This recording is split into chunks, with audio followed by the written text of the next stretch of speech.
भारत ने अब अचानक से अमेरिका के साथ ट्रेड डील के अंदर क्या बदलाव किया है, इंडियन एयरफोर्स के लिए कौन सी गुड न्यूज निकल कर आ रही है और उसके अलावा भी काफी सारी इंपॉर्टेंट अपडेट्स आ रही हैं जो आपको मेन स्ट्रीम के न्यूज चैनल्स के ऊपर भी देखने को नहीं मिलेंगी, इसलिए वीडियो को एंड तक देखिएगा।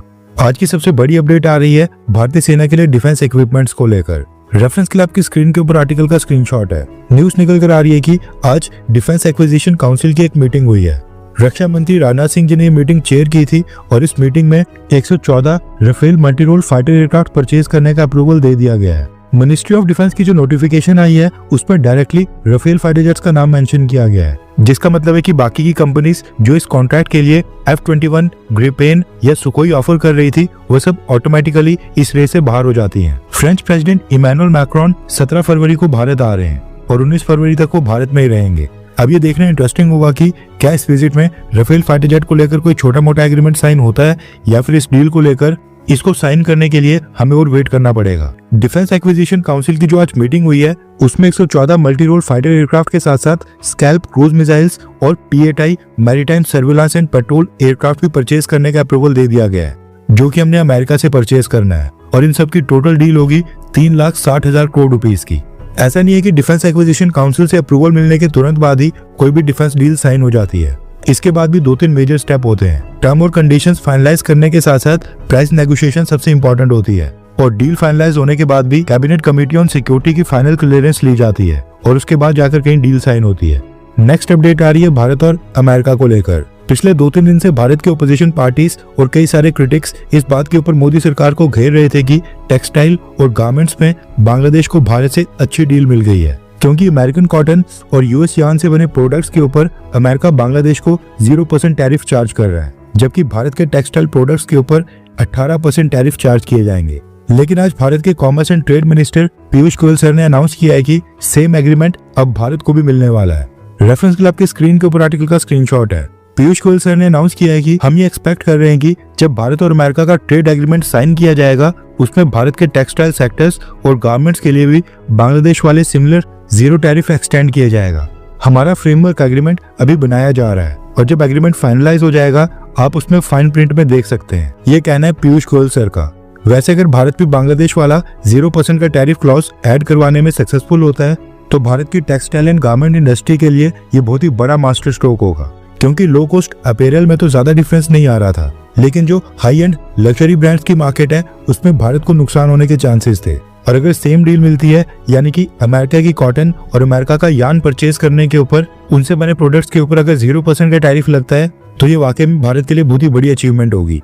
नेक्स्ट अपडेट आ रही है भारत और ब्राजील को लेकर। न्यूज निकल कर आ रही है कि ब्राजील के प्रेसिडेंट लुला दा सिल्वा 18 फरवरी को भारत आ रहे हैं। ब्राजीलियन गवर्नमेंट ने अनाउंस किया है कि ब्राजीलियन प्रेसिडेंट भारत में AI समिट को भी अटेंड करेंगे और 5 दिन की विजिट के बाद 22 फरवरी को उनकी भारत की यात्रा कंक्लूड होगी। इससे पहले फ्रेंच प्रेसिडेंट इमैनुअल मैक्रोन ने भी AI समिट को अटेंड करने की अनाउंसमेंट की थी। इसके बाद आज भारत के विदेश मंत्रालय के spokes person Randhir Jaiswal sir ने एक प्रेस कॉन्फ्रेंस में ये जानकारी दी है कि बांग्लादेश ने अपने देश में होने वाले इलेक्शंस के लिए ऑब्जर्वर सेंड करने का इन्विटेशन भारत को भी भेजा था, यानी कि भारत को भी आमंत्रित किया गया था। लेकिन भारत की सरकार ने अपना कोई भी ऑब्जर्वर बांग्लादेश के इलेक्शंस को मॉनिटर करने के लिए बांग्लादेश नहीं भेजा है, यानी कि भारत को इन्विटेशन तो आया लेकिन भारत ने उसका कोई रिस्पांस नहीं दिया और अपना कोई भी ऑफिशियल बांग्लादेश नहीं भेजा है।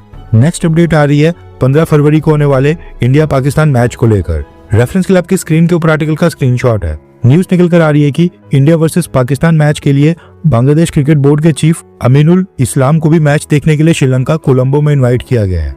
BCB चीफ ने खुद ही कंफर्म किया है कि ICC ने डिसीजन लिया है कि 15 फरवरी के इस हाई वोल्टेज मैच के दौरान एशियन ब्लॉक के 5 मेजर स्टेक होल्डर्स एक साथ स्टेडियम में मौजूद रहेंगे। ये मैच देखेंगे और आपस में बातचीत भी करेंगे और ये 5 एशियन देश हैं, भारत, पाकिस्तान, श्रीलंका, बांग्लादेश और अफगानिस्तान। इन 5 के चेयरमैन एक साथ इंडिया वर्सेस पाकिस्तान का मैच देखेंगे और स्टेडियम में प्रेजेंट रहेंगे, ऐसा ICC ने ऑर्डर किया है। वैसे आपको क्या लगता है कि क्या इंडिया वर्सेस पाकिस्तान के मैच की जो वैल्यू पहले हुआ करती थी आज वो रही है? हाँ या फिर ना, नीचे कमेंट करके अपनी राय जरूर बताएं।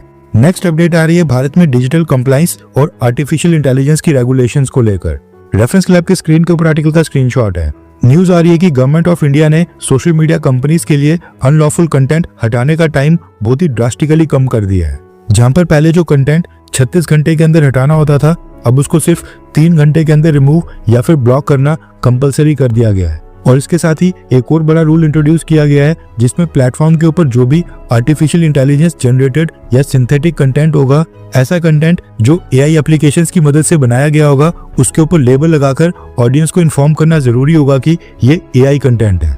भारत सरकार के इस डिसीजन का डायरेक्ट इम्पैक्ट ट्विटर यानी कि एक्स, फेसबुक, इंस्टाग्राम, यूट्यूब जैसे ग्लोबल प्लेटफॉर्म्स के ऊपर पड़ेगा, क्योंकि अभी सिर्फ टेक डाउन स्पीड ही नहीं बल्कि प्रोएक्टिव मॉनिटरिंग भी मैंडेटरी कर दी गई है ताकि इलीगल, सेक्सुअली एक्सप्लॉयटेटिव, मिसलीडिंग या फ्रॉड एआई कंटेंट से किसी को भी कोई नुकसान ना हो। गवर्नमेंट का कहना है कि पिछले कुछ सालों में खासकर आर्टिफिशियल इंटेलिजेंस आने के बाद सोशल मीडिया के ऊपर miss information, deep fake videos और कम्युनल प्रोपेगेंडा ऑनलाइन प्लेटफॉर्म्स के ऊपर काफी ज्यादा बढ़ गया है, इसलिए 36 घंटे का रिस्पॉन्स टाइम काफी स्लो पड़ रहा है। आईटी मिनिस्ट्री ने क्लियर डायरेक्शन भी दी है कि अगर भारत सरकार किसी भी कंटेंट को illegal, anti national, terror propaganda या फिर लॉ एंड ऑर्डर डिस्टर्ब करने वाला डिक्लेयर करती है तो 3 घंटे के अंदर इमीडिएट एक्शन लेना पड़ेगा, वरना कंपनीज के ऊपर हैवी पेनल्टीज और लीगल एक्शन भी पॉसिबल है।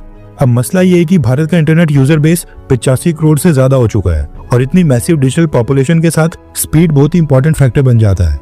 अब आप खुद ही सोचिए, एक फेक वीडियो या एडिटेड क्लिप कुछ ही घंटों में लाखों लोगों तक पहुंच जाती है और अगर प्लेटफॉर्म 24 से 36 घंटे के बाद एक्शन लेता है तो ग्राउंड के ऊपर डैमेज ऑलरेडी हो चुका होता है, चाहे वो फिर कम्युनल टेंशन हो, दंगे फसाद हो या फिर महिलाओं की गलत पिक्चर्स या फिर फेक वीडियोस बनाकर उनको सोशल मीडिया के ऊपर वायरल करना हो। सिक्योरिटी के लिहाज से देखा जाए तो ऑपरेशन सिंदूर के समय भी पाकिस्तान की तरफ से फेक प्रोपेगेंडा और fabricated narratives social media platforms के ऊपर एग्रेसिवली पुश किए जा रहे थे। क्रैश हुए फाइटर जेट्स की फेक पिक्चर्स और मैनिपुलेटेड वीडियोस वायरल की गई थी और सोशल मीडिया कंपनीज को उनको टेक डाउन करने में काफी समय लगा था और इसी तरह के इंसिडेंट्स ने भारत की सरकार को फास्ट रिस्पांस फ्रेमवर्क लाने के ऊपर मजबूर कर दिया है। नेक्स्ट अपडेट आ रही है करप्शन को लेकर। रेफरेंस के लिए आपकी स्क्रीन के ऊपर आर्टिकल का स्क्रीनशॉट है। न्यूज निकल कर आ रही है कि ट्रांसपेरेंसी इंटरनेशनल ने करप्शन परसेप्शंस इंडेक्स 2025 रिलीज कर दिया है, जो बताता है कि दुनिया के अलग अलग देशों के पब्लिक सेक्टर और सरकारी सिस्टम में करप्शन किस लेवल का है, देश के गवर्नमेंट इंस्टीट्यूशंस कितने ट्रांसपेरेंट है, सरकारी विभाग में कितनी ब्राइबरी, रिश्वत और पावर मिसयूज यानी कि ताकत का गलत इस्तेमाल किया जाता है। इसके साथ ये भी देखा जाता है कि देश की जुडिशरी, कोर्ट्स, पुलिस और ब्यूरोक्रेसी के ऊपर पब्लिक का कितना भरोसा है। सभी कंट्रीज को सेम क्राइटेरिया के ऊपर स्कोर के बेसिस के ऊपर रैंक दिया जाता है, जिससे ग्लोबल लेवल के ऊपर अलग अलग कंट्रीज के बीच कंपैरिजन आसान हो जाता है। न्यूज निकल कर आ रही है कि ट्रांसपेरेंसी इंटरनेशनल ने जो इस साल करप्शन परसेप्शंस इंडेक्स 2025 जारी किया है उसमें कई सारे बदलाव किए गए हैं, यानी कि कई देशों का सिस्टम करप्ट हुआ है जबकि कई वेस्टर्न देशों में भ्रष्टाचार काफी बढ़ गया है और कई में कम हुआ है।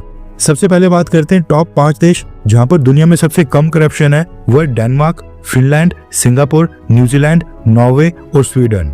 उसके बाद कुछ प्रोमिनेंट देशों की बात करें तो कनाडा का रैंक है 16वां। भारत के आसपास से केवल भूटान ही है जिसने अच्छा रैंक हासिल किया है। भूटान का रैंक इस लिस्ट में 18वां है। अमेरिका की रैंकिंग इस साल डोनाल्ड ट्रंप के आने के बाद खराब हुई है और अमेरिका का रैंक 29 हो गया है, यानी कि अमेरिका में डोनाल्ड ट्रंप के आने के बाद करप्ट प्रैक्टिसेस काफी बढ़ गई हैं, पावर का मिसयूज बढ़ गया है और लोगों का विश्वास यूएस गवर्नमेंट के ऊपर से उठ रहा है। चाइना का रैंक इस लिस्ट में 76 का है और पिछले साल के मुकाबले चाइना सेम लेवल के ऊपर है। भारत की बात करें तो भारत का रैंक है 91। खास बात यह है कि पिछले साल के कंपैरिजन में भारत का रैंक इंप्रूव हुआ है। पिछले साल 2024 इंडेक्स में भारत का रैंक था 96, यानी कि हम 5 प्लेसेस ऊपर आ गए हैं। हालांकि ये भी सच है कि आज से 10 साल पहले 2015 में इस इंडेक्स में भारत का रैंक था 76, जो आज की डेट में चाइना का है। हम वहां से 90 तक पहुंच गए हैं, जिसका मतलब है कि भारत में करप्शन 2015 के मुकाबले बढ़ गया है और लोगों का भरोसा सरकारी विभाग के ऊपर से कम हो रहा है। भारत के बाद हमारे पड़ोसी देशों का रैंक की बात करें तो श्रीलंका का रैंक 107 है, नेपाल का 109, पाकिस्तान का 136, बांग्लादेश का 150 है, जबकि अफगानिस्तान का रैंक 169 है। साउथ एशिया के कॉन्टेक्स्ट में देखें तो भारत इस रीजन में काफी स्ट्रॉन्ग पोजीशन के ऊपर दिखता है, लेकिन ग्लोबल रैंकिंग के हिसाब से देखा जाए 182 देशों में 90 रैंक आना ये दिखाता है कि ग्लोबल लेवल के ऊपर अगर हम बाकी देशों के साथ कंपेयर करें तो भारत में आज भी काफी करप्शन है। सरकारी विभाग को ट्रांसपेरेंट बनाने और पीपल फ्रेंडली रिफॉर्म्स लाने के ऊपर जोर देना होगा। वैसे आपको क्या लगता है कि क्या मोदी सरकार के रूल में करप्शन खत्म हुआ है? क्या आपको सरकारी विभागों के अंदर आज करप्शन फेस करने को मिलता है? हाँ या फिर ना, नीचे कमेंट करके अपनी राय जरूर बताएं। हर 24 घंटे के अंदर जियोपॉलिटिक्स में बड़े फेरबदलाव और उलटफेर हो रहे हैं और भारत के लिए नए चैलेंजेस आ रहे हैं। कोई देश अपने फैसले से पलट रहा है तो कोई देश ब्लैकमेलिंग के ऊपर उतर आया है। सभी देश एक दूसरे को नीचे लगाने की कोशिश कर रहे हैं। इन सब के बीच हमारा भारत किसी भी देश से पीछे न रह जाए, इसके लिए मोदी सरकार लगातार कोशिशें कर रही है। एंड भारत की foreign policy, defence news, economy और ग्लोबल अफेयर्स का सही एनालिसिस हमारे चैनल इंडियन अफेयर्स का मिशन है, और ये मिशन आपके सपोर्ट के बिना अधूरा है। इंडियन अफेयर्स हिंदी के ऊपर हम सभी फैक्ट्स और डेटा बिल्कुल सरल भाषा में एनालाइज करते हैं, बिना किसी एजेंडा के। अगर आप चाहते हैं कि इंडियन अफेयर्स का सही और ऑथेंटिक एनालिसिस आप तक लगातार पहुंचे, तो इस वीडियो को लाइक करें और हमारे चैनल इंडियन अफेयर्स को सब्सक्राइब करके बेल नोटिफिकेशन ऑन करना मत भूलिए। आपका एक लाइक हमारे चैनल को ग्रो करने में काफी मदद करेगा, और एक सब्सक्राइब ये सुनिश्चित करेगा कि आप किसी भी इंपॉर्टेंट अपडेट को मिस ना करें। अगर आपने हमारे चैनल को पहले से सब्सक्राइब किया है तो दिल से धन्यवाद। जय हिंद, वंदे मातरम।